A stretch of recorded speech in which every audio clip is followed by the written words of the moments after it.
Alabama football is so close to a college football playoff berth, but they've got to get through Oklahoma. Here's one massive advantage the Tide has when the Sooners come to Tuscaloosa this weekend. Stick around. Let's talk about it. This is Way Offsides. 3, 2, let's go.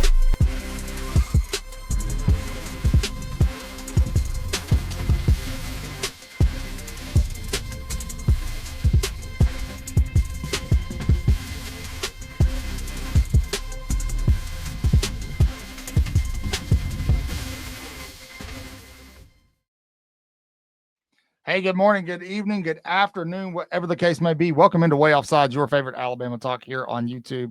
We're going to jump right in. Alabama has got everything in front of them, despite a week one loss where everybody wrote them off as dead to rights. Everything is sitting in front of the Tide. Now, we can break this number down or this game down by the numbers, which we've done a couple of times. You can watch that over on the channel when you're done here. There's one gleaming difference between Alabama and Oklahoma that I think could potentially give Alabama the edge in this one. And yes, everybody's going to point to Alabama's running game. Everybody's going to point to Oklahoma's defense. Everybody's going to point to the quarterbacks. And the quarterback battle, yes, that is where this game will be won. But one particular instance in the quarterback battle is what we're looking at today.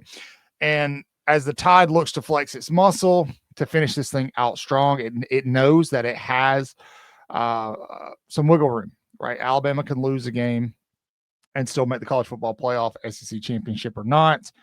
Oklahoma understands that coming into this game, this is a must win, right? This is a must win game for the Sooners.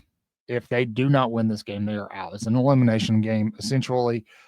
So we want to factor in all of that. The game's at Bryant-Denny. There's a revenge factor for Alabama. You've got the whole sign stealing controversy around Brent Venables and Oklahoma. There's a lot of variables that go into this game and what the outcome will be. Now, Alabama has not played its best offensively the past two games.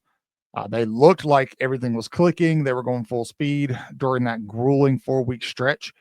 That stretch will allot them the comfortability to lose another game, by the way. But I personally I'm looking at it. This game makes me nervous, as it should. It should make everybody nervous because Oklahoma's defense, even if Oklahoma's defense isn't as good as advertised, it's still really good, right? All right. So it should make you nervous. This game should make you kind of perk up a little bit. Take your baby aspirin, keep your blood pressure cuff nearby, get a couple of changes of clothes for those that are superstitious. Kick your wife out of the room, whatever you need to do, because this one's probably going to be a nail biter, even though it's in Bryant-Denny Stadium. Oklahoma's defense is just good. There's no way around it. There's no calling them overrated. They're a good defense. They've given up a couple of big games. Tennessee, they gave up 24 or something like that. Not super impressive, but Alabama will be the most complete team they face, assuming that Alabama's offense can click the way it's meant to. And it's a big question mark coming into this game. I love Ty Simpson. Absolutely love him. He's the best quarterback in the country. He's NFL ready. However, he can't win the game on his own. He needs his wide receivers to step up. Most importantly, he needs his offensive line to step up.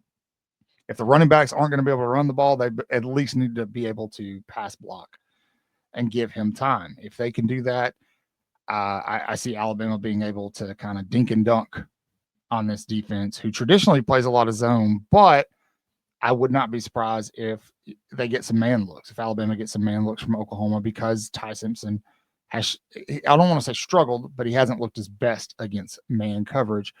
So I wouldn't be shocked to see Oklahoma roll that out. But however, what does that do? It creates some one-on-ones, things like that for Ty to exploit, assuming that his offensive line or the blocking assignments hold up, right?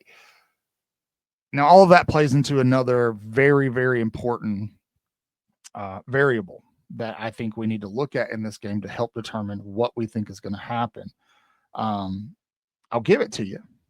But before we do that, I need you guys, if you're new here, leave a big roll tide in the comment section below. Tell me where you're watching from.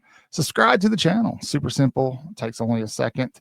It's free, and it helps keep what we're doing free for you. All right. Now that that's out of the way, sorry, I have to do it every video. I know you guys are probably like, oh, Cotton, come on.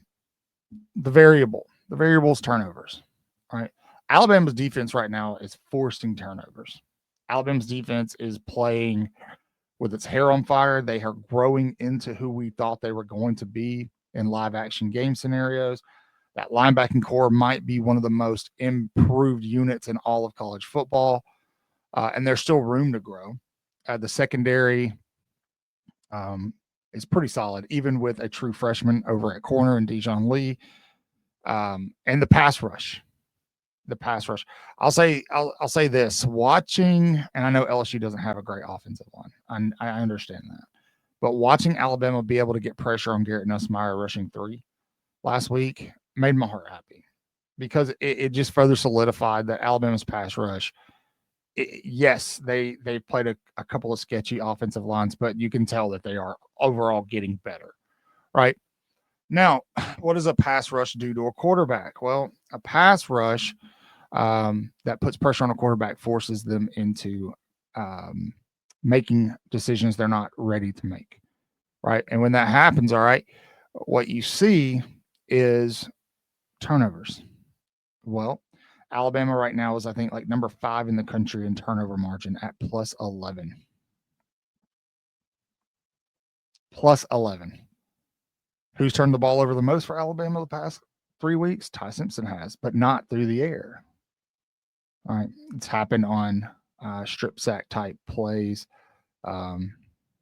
Harold Perkins Jr. forced one because right side of the line and Jam Miller whiffed on blocks.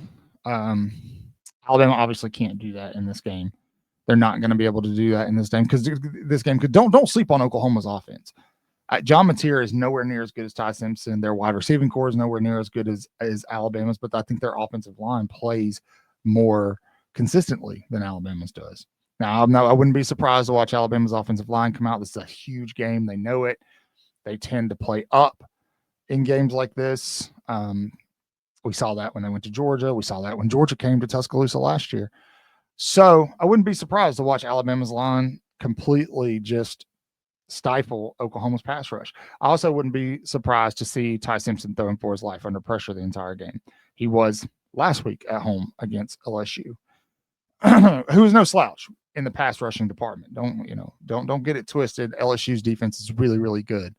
A lot of people won't talk about that. They don't focus on that because the offense is abysmal. But when we're looking at opponents to try to infer what to expect in this game, they're not as good as Oklahoma's defense statistically, but Alabama handled it okay.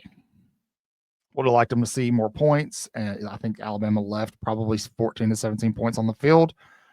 If Alabama is able to score those points in this game, they win, because the Tide will turn the ball over, or force a turnover, I should say. How do I know that? Well, Oklahoma's -5 in turnover. They are losing. They're one of the worst teams in the country and their conference in turnover margin. Alabama's one of the best in turnover margins. And we're not talking about quarterbacks throwing wounded ducks or terrible reads. We're talking forced fumbles here, right? We're talking linebackers very much aware of what they're doing, reaching in, punching the ball out. Deontay Lawson's done it. We've seen Nikai Hill-Green do it. I expect Alabama to do a lot of that this game, or at least try to. Now, that is a two-edged sword. It's a catch-22, because if Alabama's linebacking core is more focused on punching the ball out, tackling could suffer. You can fully expect Oklahoma to do some of what they did last year on the ground. John Mateer can run. Okay. I think he's like the third highest rusher on their team, something like that. He can absolutely run. Jackson Arnold didn't have to throw the ball to beat Alabama last year. This is a much better, much more improved Alabama defense. I expect the offense to at least sustain some drives so that the defense isn't on the field 90% of the game. But if Alabama wins the turnover battle, they win this football game. especially if they can win the turnover battle and gives them a short field. That may be when points are at a premium for the Tide. If Oklahoma wins the turnover battle, if they're able to pressure Ty Simpson and force him into some bad throws, he's only thrown one interception all year, and it was on a bust. Somebody was in the wrong place. It really wasn't on him. But if Oklahoma is able to force him into a couple of bad throws, then I would start to lean towards Oklahoma. However, just because of how good Ty Simpson's been with that pre-snap diagnosis and understanding where blitzes are coming from, understanding where people are going to be on a defense, obviously the guy's film study habits are insane. I would bet on the former being the case. Alabama is a better football team than Oklahoma. Their defense maybe isn't as good up front, but Alabama's learning how to be good up front. Oklahoma's offensive line and run game is a little bit better, but their run game's nothing to bark at. They're like 94th in the country in rushing offense.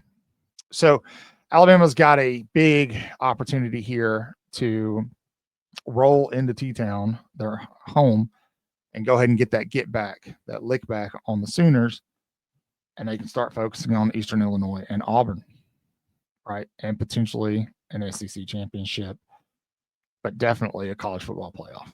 So right now, my score prediction, I'm going to give it to you, and I'll do a prediction video after this and talk more about this stuff.